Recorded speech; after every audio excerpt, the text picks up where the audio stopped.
Good morning, everyone. Andrew Catterville here with Alabama Weather Prediction.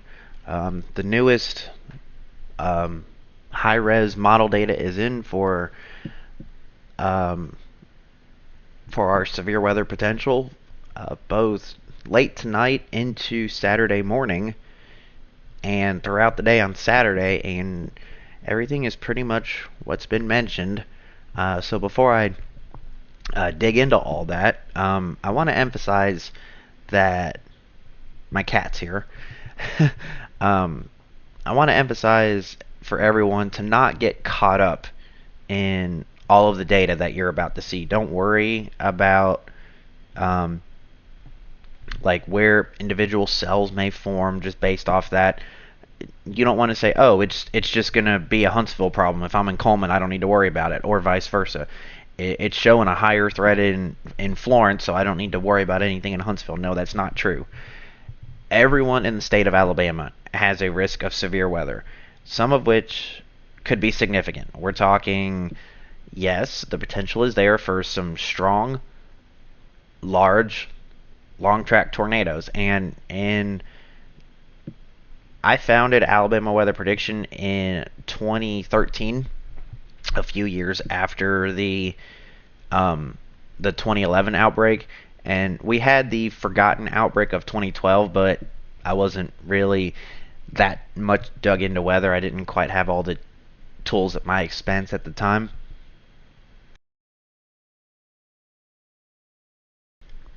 Excuse me. I didn't quite have everything at my expense at the time. Um, but I have not seen outlooks and parameters like this since the 2011 outbreak. When I look back at everything and kind of realize that everything was there, this will not be another April 27, 2011. It will not be another April 27, 2011 outbreak. That is a once in a generational kind of thing. It's every 30 to 40 years. But it is still a significant risk. And just to reiterate what my good friend James Spann always says, if a tornado goes down your street and takes down your house, that is your April 27, 2011. So you got to look at the big picture here. And just to kind of scale things, and there's a lot of anxiety going around. Again, I'm saying all this before I dig into the data. Um, the chances of you seeing a large tornado are relatively small. You are if you're looking at a big map, you are just a small little dot. A small little dot on a map. And the outlooks, what they say is a tornado or a damaging wind event or a large hail event within 25 miles of a point. But as those risks get larger, you start getting to within 35 miles of a point. You start getting within 15 miles of a point. And eventually that dot becomes a little bit bigger. So your probabilities become higher. But even with the moderate risk that is in place, which you're about to see, there is a moderate risk. That only shows it is a 45% chance of seeing a tornado within 25 miles of a point. Whereas on April 27th, 2011, it was a 75% chance. It was a hatched high-risk tornado event. It was a 75% chance of seeing a tornado within 15 miles of a point. The risk was a lot larger then. That is not the current forecast. There is a lot of anxiety going on, I know, but if everyone just knows what to do, where to go, and when it's time to take action, everything's going to be fine, and we're going to have a beautiful day on Sunday. But we got to get through this. As always, I am obviously not a meteorologist. I'm just another weather dork out there that watches the data, watches the radar, tweets about it, posts about it, tries to get the information out to everyone. I get a lot of questions. A lot of people know I'm very tied into the weather enterprise. Oh, I'm also a GMRS licensed user now. I do have a radio, but that's not what this is about. So let's dive into everything. What I am going to show you now is the I'm actually going to pull up the statewide outlooks, and you can see these on our website. If you go to awpwx.org /SPC, you can see the Storm Prediction Center outlooks. So that's where I get all of this from.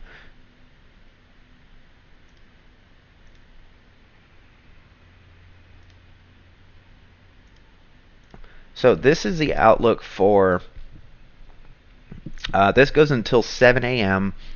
on Saturday.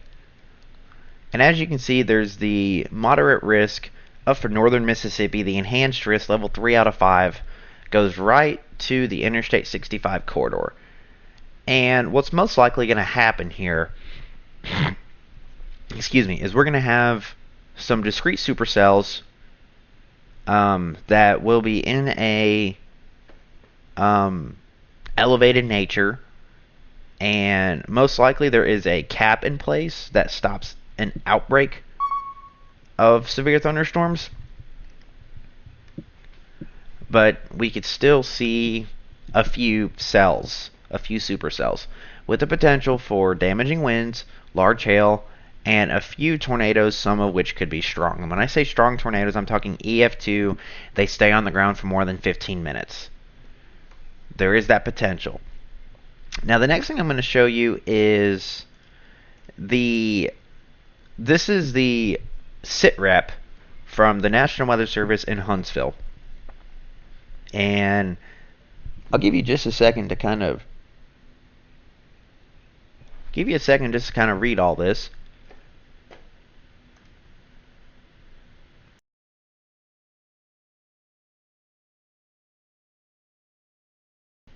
So the current operation level is major impact. There is a threat to life and property. Some damage is unavoidable. Life-saving actions likely necessary. The impact potential results in major disruption to daily life. That means severe thunderstorms, a few tornadoes, etc., etc.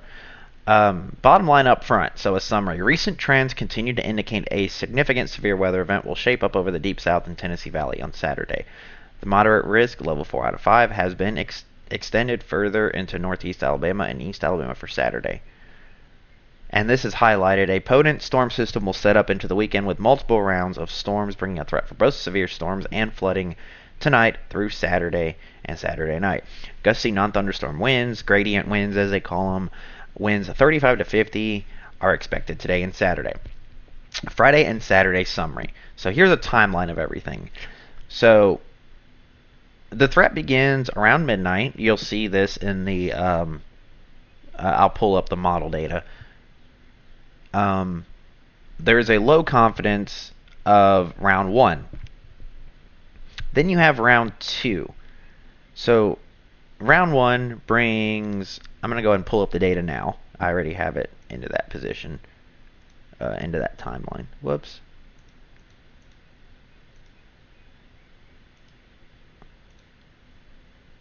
Okay, so here's the timeline for Friday and Saturday.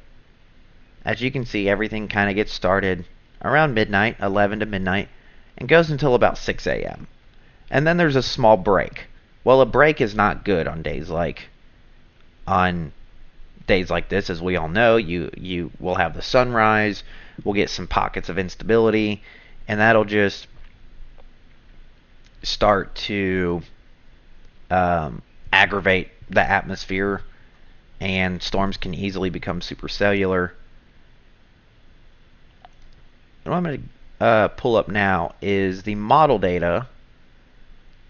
And here's what we're looking at. We're looking at 11 p.m. You see some of these cells out in Mississippi.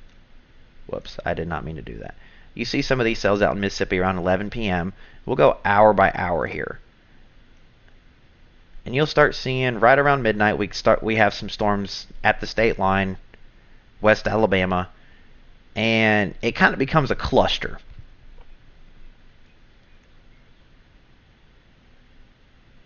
And then we have that small break. We might have some pockets of sunshine in between these cells. If I could get this to stop moving, there we go.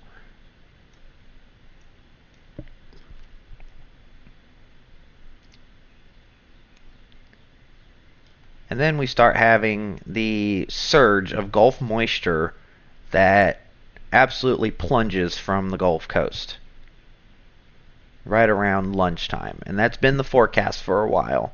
You can see. And then everything starts becoming cellular. And then we have everything forms into a squall line. And then even at this time, at 7 p.m., this line is going to be intense. And then we have some rain that goes behind it. And it looks, from most of the metro areas, Huntsville, Florence, Birmingham, for most of those areas, by midnight, your threat of severe weather is going to be over. Go to bed. If your power's out, go to bed. If it's not out, great. And then we got a little leftover rain. And this is the high-res data that's coming in. So this is the most likely scenario that's going to happen. So just to show it again, this is going to be round 1. And this is what the radar is most likely going to look like. The pre-dawn hours of Saturday. And then around daybreak, or around sunrise, we have a small break. And then we have a few more cells start to form. And you can see how they start going from northeast to south. That's all the Gulf moisture coming in. And then around lunchtime, things are getting really active.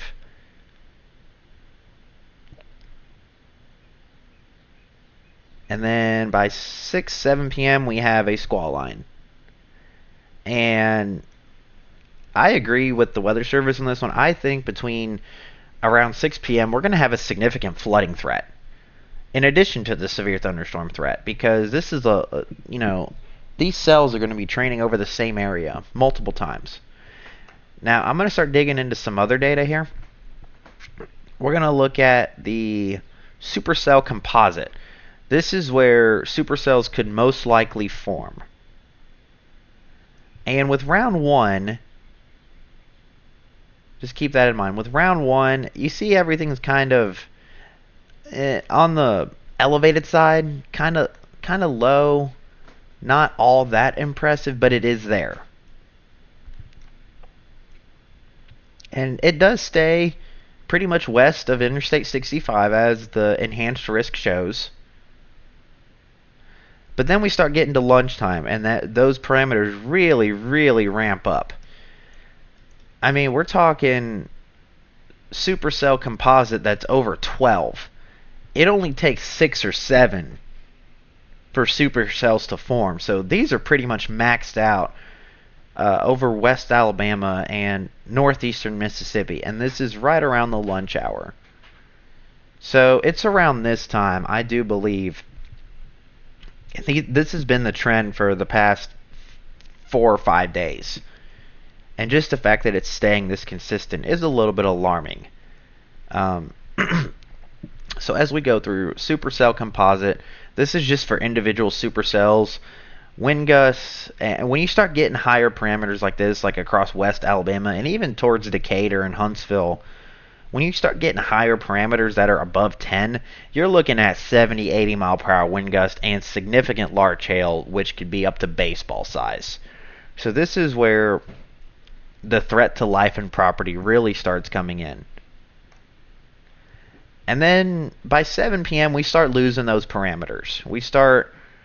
This is why I said by 10 p.m., midnight, go to bed. If you're west of Interstate 65. And then by daybreak, it's kind of confined towards southeast Alabama outside of our coverage zones. Now, something else I want to show you is the STP, or the significant tornado parameters. And again, we're going to go round by round here. We start looking at midnight tonight. You got a little bit, but you also have to line this up with what the radar is going to look like. And as you can see, it pretty much stays west of Interstate 65. But there is that threat there. This is kind of where the enhanced risk goes up to. But then we get to lunchtime, and those STP parameters really, really ramp up, and they start to kind of zero in on western Alabama, and that's just the higher risks. there is still a risk for tornadoes um, for all of north and central Alabama. Just because it's higher in this area doesn't mean that's where it's definitely going to happen. It's just, it's the higher risk. And then by 7, 8 o'clock, our tornado parameters come down, and then our flooding threat will start to go up. So, bottom line, oh, there is one more thing I want to show, and this is what's really eye-opening. You have what's called the EHI. And the Weather Service in Birmingham is issuing flood warnings for some of their dams already. The EHI is the Enhanced Helicity Index. This is where if storms can realize the helicity, this is the spin in the atmosphere. It's very high. This is what causes storms to rotate. And even if you don't get a tornado out of these, you can still get large hail, some of which could be baseball size. Just the spin, the precipitation that freezes and freezes and freezes, and then eventually it has to come down just with gravity.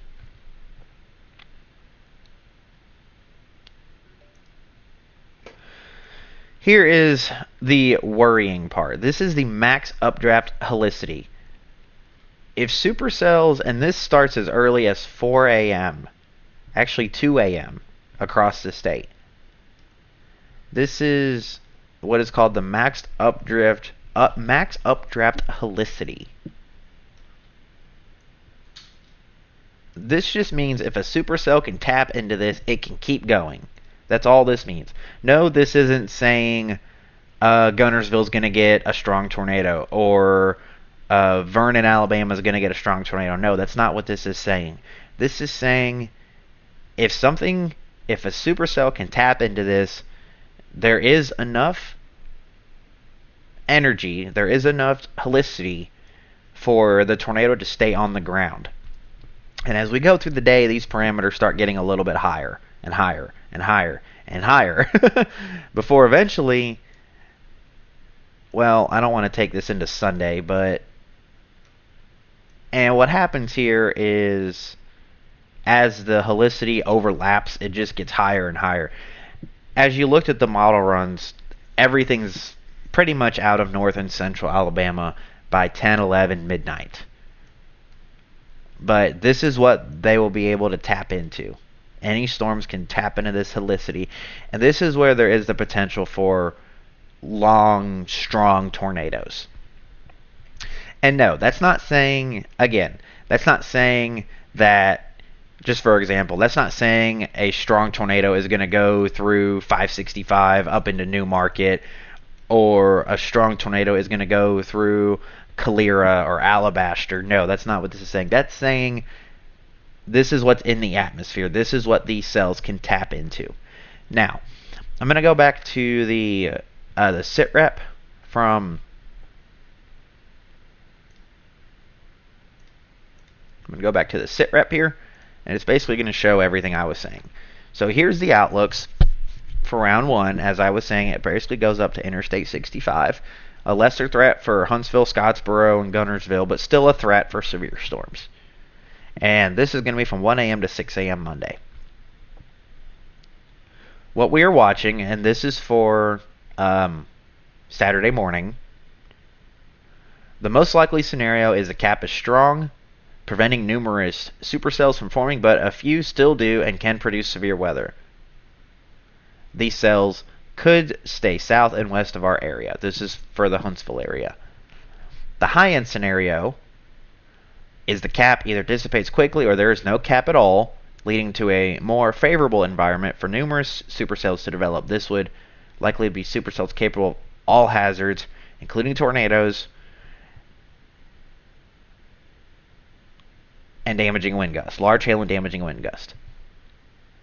Even though the low-end scenario is what the Weather Service in Huntsville is calling most likely, the outlook from the Storm Prediction Center, the enhanced risk, is for the high-end scenario.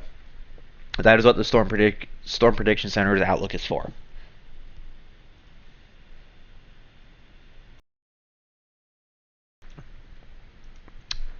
Now, again, this is just for round one. This is the whole briefing. We're only through, this is round one of three. For the specific tornado, wind, and hail threat, here are your graphics.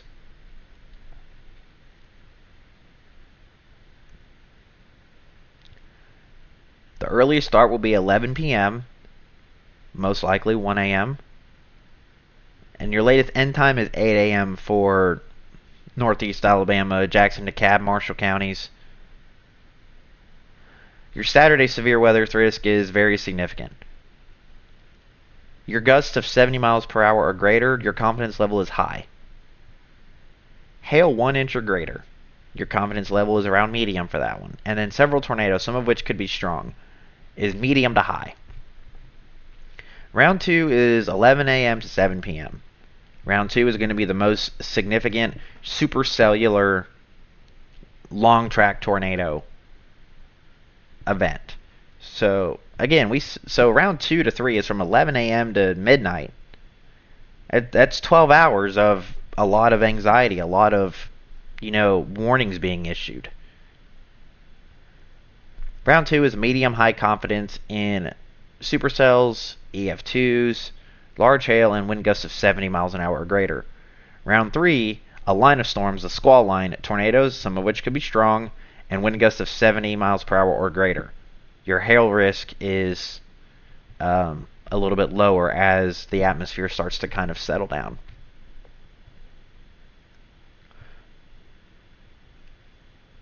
Late morning, afternoon, Saturday, severe timing. So round 1 is 11 to 5. 11 a.m. to 5 p.m.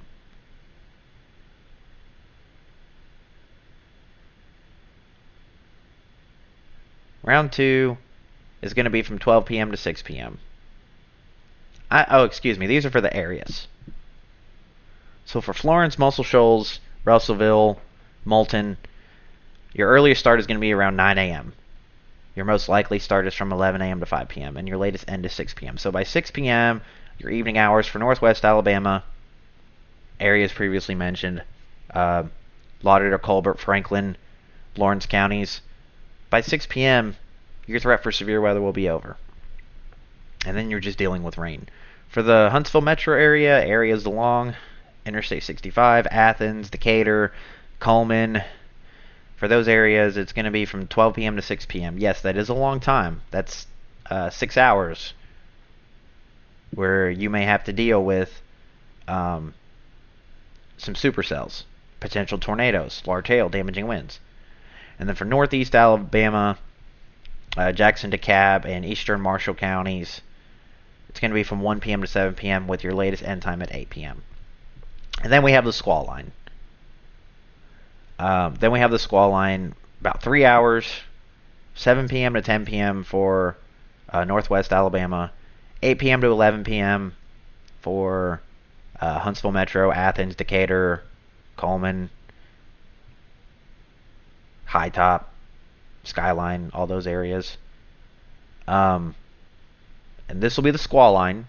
Your threat of tornadoes is still there. Your threat for hail starts to diminish. Your threat for damaging wind stays there. And then for Northeast Alabama, 9 p.m. to midnight. And then your end time is 2 a.m. Saturday morning and afternoon. What we are watching, the low end scenario is there is not enough lift or moisture needed to create strong updraft, and any storms that form remain below severe limits. The high end scenario, the most likely scenario, the area of better moisture reaches our area Saturday morning, providing the ingredients needed for severe storms, even supercells, early Saturday.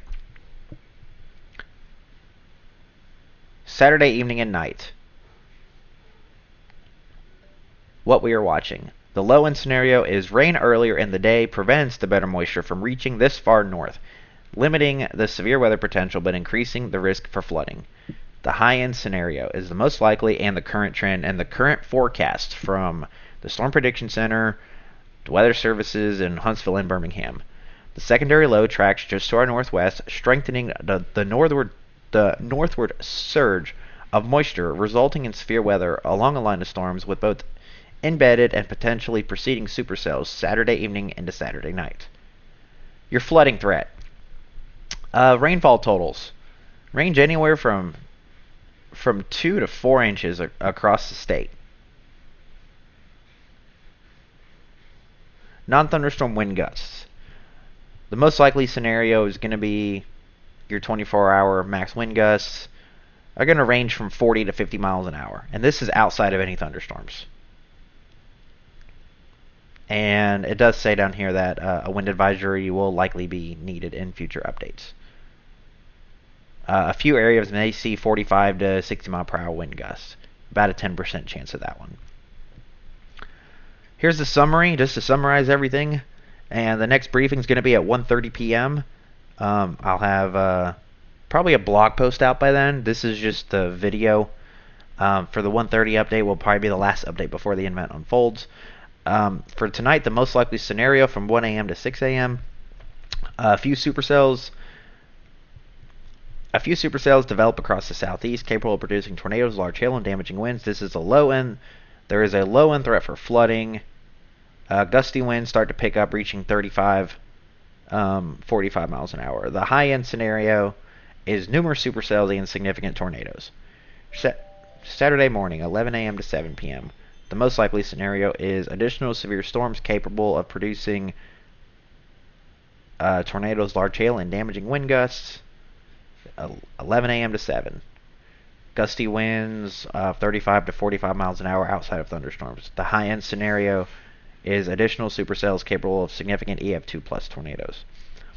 Saturday evening with the squall line of storms crosses the area from the west, capable of producing tornadoes and damaging wind gusts. The flood threat starts at this time, and gusty winds continue. So, your next update is going to be after the webinar at 1:30 p.m. There will be a new Storm Prediction Center outlook. There will be new model runs, etc., etc. Those will come in the form of a blog post.